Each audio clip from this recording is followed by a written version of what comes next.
Thanks for the invitation here tonight. It's always nice to be here in Melbourne. I don't get down here often enough. But particularly an invitation to talk with someone like Jillian, whose work I first became aware of in 2011 in the context of the Arab Spring. And I think for those of us who follow not merely issues in the aftermath of the Arab Spring, but online issues generally, issues relating to surveillance and censorship and the whole panoply of issues that touch on our rights online. I think Jillian's name is one of those to conjure with, and her analysis is outstanding. So I'm absolutely delighted to be here talking to her in the flesh. So welcome again, Jillian. Thank you very much. Thank you.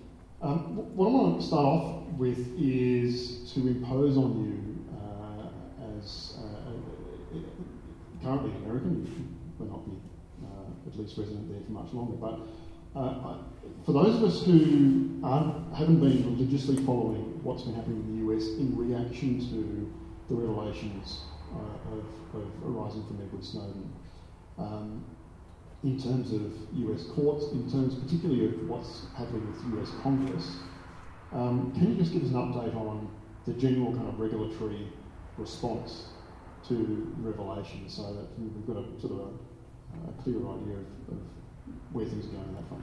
So I can try. I have to admit that I spend about half my time outside of the US, so I'm looking at my notes while I do this just to be sure. So first, I'll just tell you that my organization has been suing the NSA since 2006, so it's 8 years. Thank you.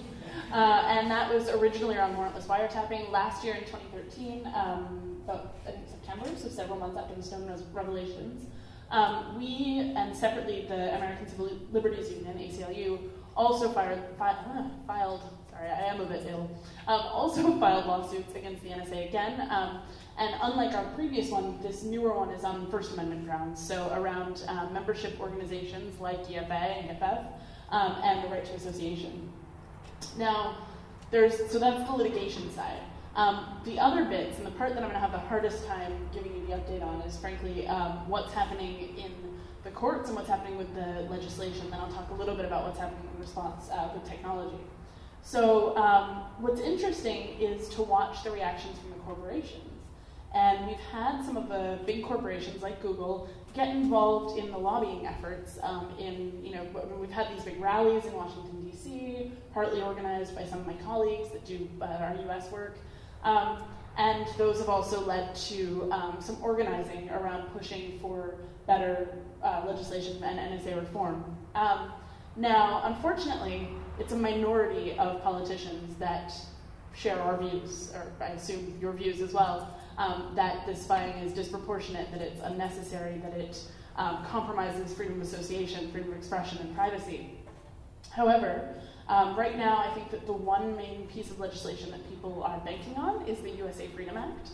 I'll be honest, my feelings about it are a bit tepid. I think that we have to go with what is best. I think we have to go with what is out there, and this is really the best we've got. And it does offer a lot of protections, or would, assuming it's passed, offer a lot of protections for U.S. citizens. And so, we are backing this. We do a lot of work with some of the writers of it, but at the same time, I would say that my biggest concern is that it doesn't do enough to protect the rights of non-U.S. citizens.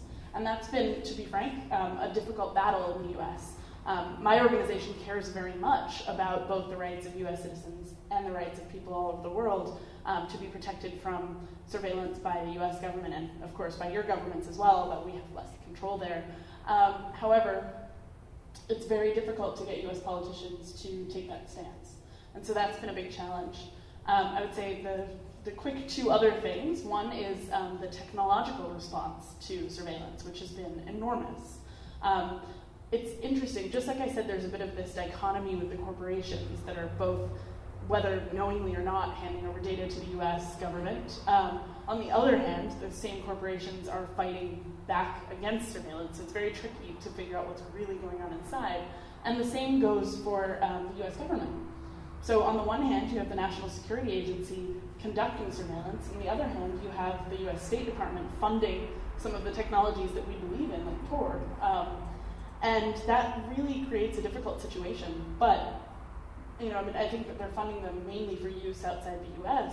At the same time, this means that all of a sudden, people are thinking a lot more about privacy-enhancing technologies. They're getting better funding. They're getting funding from Google. And you may have heard Google just started talking about launching an end-to-end encrypted version of Gmail. And so I think that reaction has been really huge and bigger than, it's still maybe a small scene, but it's been a lot bigger than some of the other areas. And I don't think that we should put all of our chickens in any of those baskets. I think we have to focus on impact litigation, on policy, on technology, and on changing societal views about this stuff. But I do think that that's been one of the stronger responses.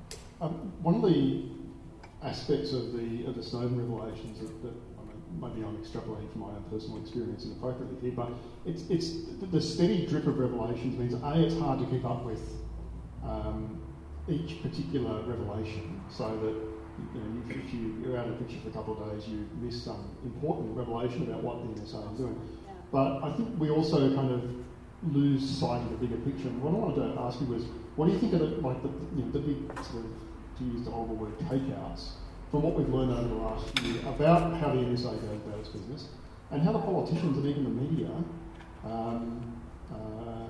respond to it, and how they, the kind of feedback loop that you get between intelligence agencies and politicians and even journalists?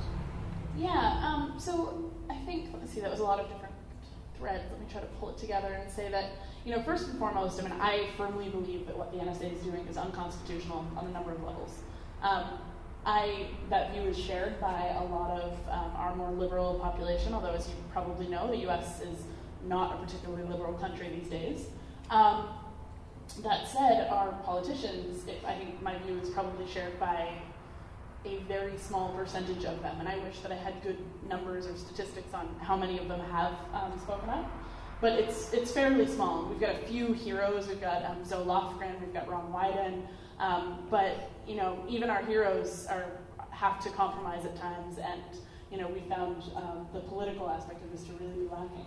So, question being the revelations. Well, so I agree that it's very hard to follow. And so the big picture takeaway, I think what we're looking at here is that this has been completely disproportionate.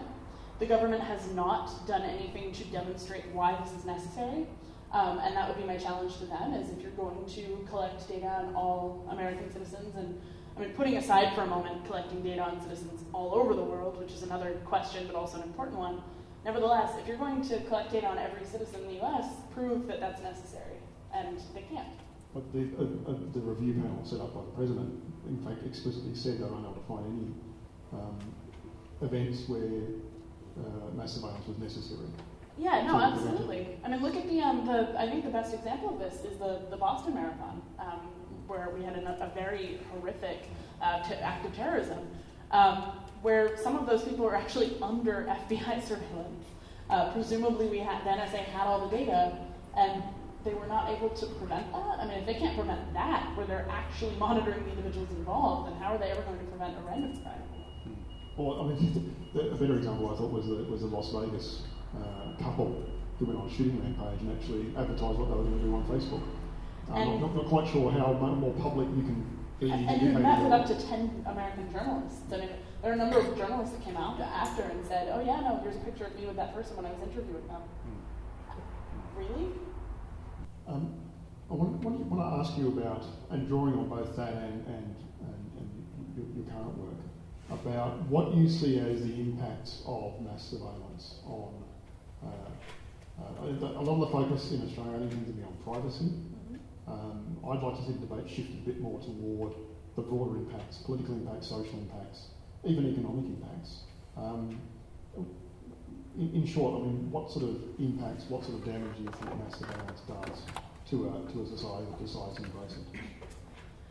Yeah, so I have to say I'm a free expression activist at heart, and for a while I was very skeptical of the privacy movement. I've since come around, but I'll give you the reason that I was once skeptical, which is that I think privacy is a privilege that, I'm not saying it should be a right, don't get me wrong, let me clarify that for anybody live tweeting or recording. Privacy is a right, but in reality, it's most often a privilege. when you think about even the way, to give a somewhat lewd example, even the way that toilets are in developing countries, less developed countries versus in developed countries, you often have far less privacy. And that's sort of just a quick example to visualize that in your head. Crowded cities, think about things like that, think about India.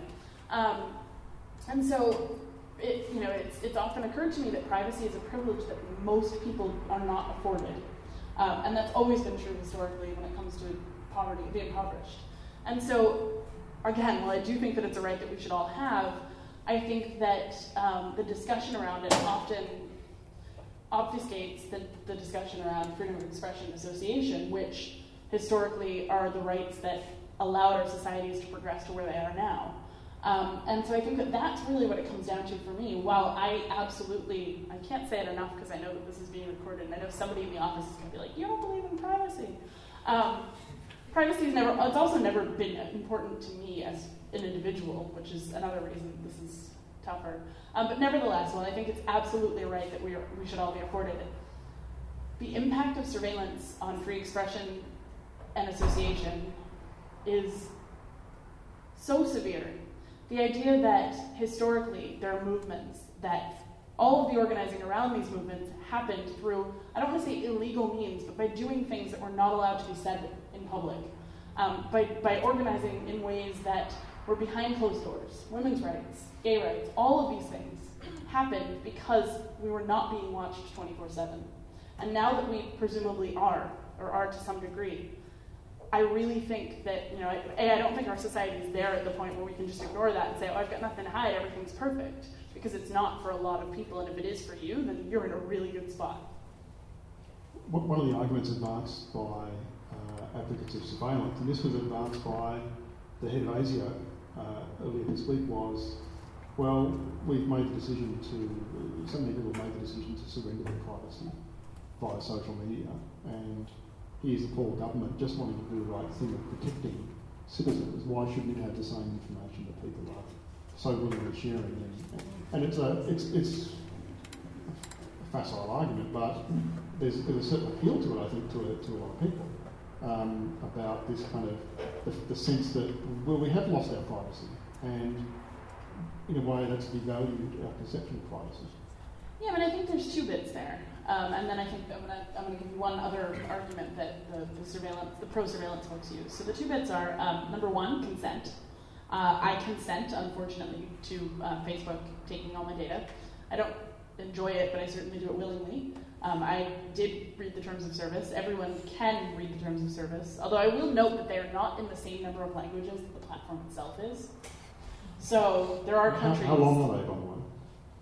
They're pretty long. They've now got a privacy policy that's a bit shorter and community guidelines for the speech stuff that's a bit shorter. So I'll give them credit, they're making an effort. I've been shouting at them for years, so I have to give them some credit where due.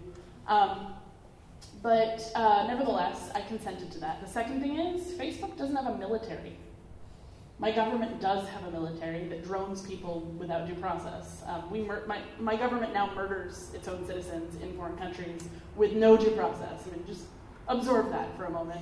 And then think about whether it's the same thing for Facebook to take all my data versus the US government taking all my data. It's not the same thing. And let alone, the impact on non-US citizens is far worse than the impact on US citizens. And then I would say the other argument that the pro-surveillance folks often use is, oh, but it's just metadata. We're not capturing all of the things that you have. Well, so if there's anyone in the room who doesn't know how metadata works, let me give you a really quick example. Let's say that you call an HIV hotline because you're concerned that you might have HIV.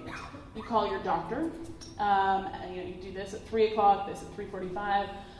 Then maybe you call a suicide hotline, then maybe you call, all of those things can be linked together through metadata. They might not know what you talked about on the phone, but now the government has that metadata. They will know that you called the doctor and the HIV hotline and go, well, we can put 2 and 2 together. I think that's the thing people aren't thinking about when it comes to metadata. They're not realizing how easy it is to connect the dots. And I mean, you may have seen this really funny app that came out, or not app, website that came out a few days ago called I Know Where Your Cat Lives. Has anyone seen this? Hilarious, I know where your cat lives, great. that's using metadata to take pictures that people have posted of their cats and triangulate the location on them, and then pull other data, whatever other data they can get. And the people did it for the same reason that people created Firesheep a few years ago to sniff open Wi-Fi connections. It's to prove a point. So it's your sort of white hat hackers, or maybe they're whatever you want to call them, but kind of going, okay, this is what happens when you put all of this data online. And so I think the importance of metadata has not been emphasized enough. I think Edward Snowden put it very well. He said this a couple of times, but you can't trust what you hear, but you can trust the metadata. And ultimately the content, it's this dualism of the content versus the metadata, with the perception that the content is the dead giveaway, but in fact the metadata is the dead giveaway in a way that content really can never be. Well, look at this. I'm sorry to bring up such a sensitive and recent event, but you may have heard that there was a Dutch guy who claims that he narrowly missed the 2 Malaysian flights that have gone down the past few months. And within an hour, they were able to disprove that because metadata, because they had, this was not done through his email or anything like that, but basically because airlines had the actual data of when he did change his ticket. And so he said that, and in the old days, maybe, if we'd been talking about taking a ship or a bus, would have believed it. But since you easily got that data right at your fingertips, the media was like, no, that's not what happened. And it was easy. And so I think what Snowden said is absolutely right.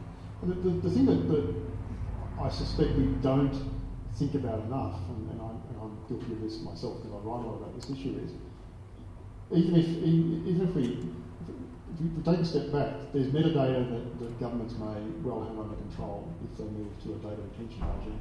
But there is so much more information out there that's being collected by governments through the tag on my windscreen as I drive through Sydney on toll roads, the bus ticket or the public transport ticket, and that's just a certain type of information. When you expand it still more to CCTV footage, etc., there is a huge trove of information that is in the control just of government agencies, whether they're state or federal or local, that is metadata cubed ultimately, and provides a pretty thorough analysis of what we're doing every day of our life.